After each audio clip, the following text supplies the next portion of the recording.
Netmarble recruited influencers for Lineage 2 Revolution. Netmarble scored a huge hit in South Korea with its launch last year of Lineage 2 Revolution, a massively multiplayer online game on Android and iOS.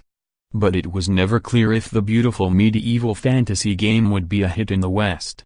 So, the company lined up press, advertising campaigns, and influencers on platforms like YouTube and Twitch to promote the game for its November 2017 launch. It even signed up Conan O'Brien to help promote the game at TwitchCon. And it paid off. The game that features 30 versus 30 matches got more than 5 million registered users in the past 2 months since the global launch. I spoke with Simon Sim, CEO of Netmarble US, this week at the 2018 Consumer Electronics Show, CES, the big tech trade show in Las Vegas. Here's an edited transcript of our interview. Sim will be speaking at the Casual Connect USA Disneyland event in Anaheim, California this week. Simon Sim, at Casual Connect, I'll have a 15-minute presentation about our strategy, how we bring Asian games to the Western market, especially more about Lineage 2 Revolution and how that relates to our strategy. Above, Simon Sim is CEO of Netmarble US. Games Beat, did you have a good holiday season at the company? Sim, we launched Lineage 2 in November. The launch was quite successful. It had a lot of organic downloads from Western gamers, especially in Europe and Russia. We're excited about that. We're still getting a lot of user feedback and contributions to improve the game more. Games Beat, was there some question in your mind as to whether Western gamers would be as interested in Lineage as Korean players have been? Sim, Lineage 2 was quite challenging for us. For any merc, people need to play it for a long time, more than an hour a day. That's pretty different behavior from a lot of Western mobile games. A lot of the mechanics are unfamiliar. But from what we've seen as far as user behavior after launch, people are adapting to and enjoying the auto-casting mechanics. We've rebalanced the difficulty level to make the game a bit easier than the Asian version. From what we've observed, Western players are adapting to our game. We think our strengths are in the RPG genre. We've made the MRP genre into one of the mainstream areas of the mobile gaming industry in Asia and the West as well. We'll keep working on this in the future, both making MRP games and adapting RPG features into hybrid genres. Games Beat, you have a lot of fans of Japanese RPGs over here. Nier was on a lot of best of the year lists.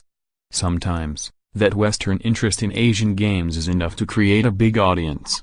Sim, we made a lot of use of influencers. It's one thing to say that we have these new mechanics, and they're very convenient. But Western gamers still aren't familiar with these mechanics, and they don't fully understand what we're talking about.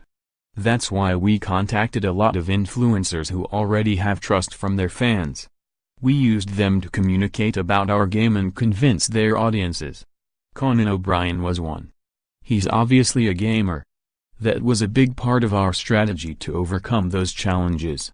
It's a new approach, but it's working. Games Beat, what did you learn from working with influencers as far as how to get good results from that strategy? Sim, each influencer has their own fan base, and those fans have different interests, even though they may follow similar genres. Their ways of communicating with their fans, their styles of streaming, can be different. We learned that we need to be careful about targeting, about what kinds of genres and what kinds of fans different influencers reach. Games Beat, do the press and traditional advertising still matter? Sim, this is a mobile MRP, but the core fans of this game still come from the PC MRP market. We tried to reach press sites and community sites together with influencer marketing to make sure that was all aligned.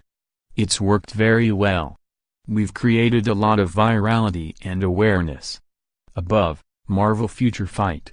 Games Beat, what numbers have you released about Lineage 2 so far? Sim, we just passed 5 million accumulated users in the West, North America, Europe, Australia. It's on track. In the US, we're sustaining our rankings, and in Russia and Europe as well. We're making the top 10 grossing charts. We believe this has a strong potential to sustain its performance. It's only been 2 months so far, not even 2 months. We're observing user feedback, watching the community, and analyzing our in-game data. We think we can do better, and we're continuing to work on the game.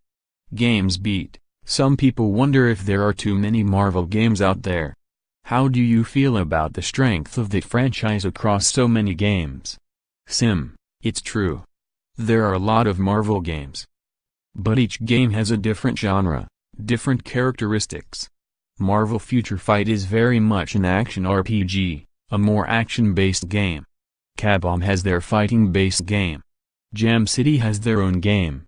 Among the Marvel family, everything has different characteristics and a different target fan base. If the game genre is different, it still has an opportunity to do something with the IP. Between Netmarble and Capcom, we have a lot of synergy, working with the same IP and the same fan base. Games beat. What kind of brands still look appealing to you for games in the Western market? I talked to Jam City president Josh Iwata recently, and he said they liked Harry Potter because it hadn't been done recently in mobile. They have Harry Potter Go to compete with, but he felt that fans would welcome both games.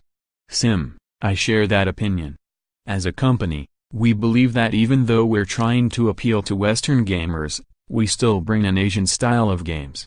We're an Asian studio. Even if our games are great, people might hesitate to play our games. So IP is very important, especially in the coming year. Currently, we have Marvel, DC, Star Wars, and Disney, and there are other TV shows and movies we're looking at. We're continually searching for IP we can use. Above, Lineage 2, Revolution showcases its new Fortress Siege mode at TwitchCon. Games beat. For you, it seems like mobile games are still a good business to be in. You don't need to branch out to other platforms.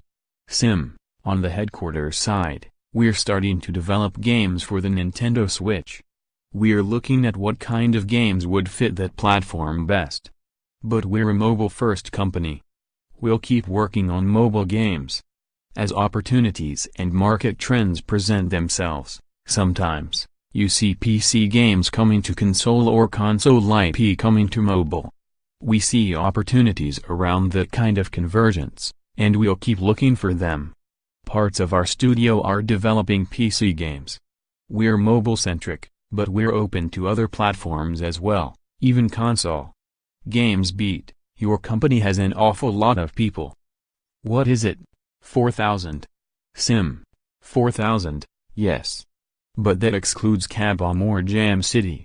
Games beat. It's kind of staggering when you consider that Jam City is only 500 people.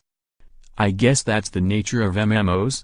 Sim. Building good talent around our development studios is very important. We proactively invest in studios.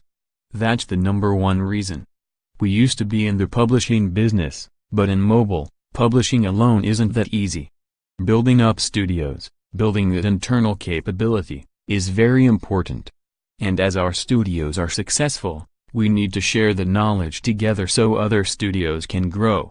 That's the #1 reason why we've grown. The second reason is, scale is getting bigger and bigger. Content is getting more sophisticated. We need more talented people and more teams.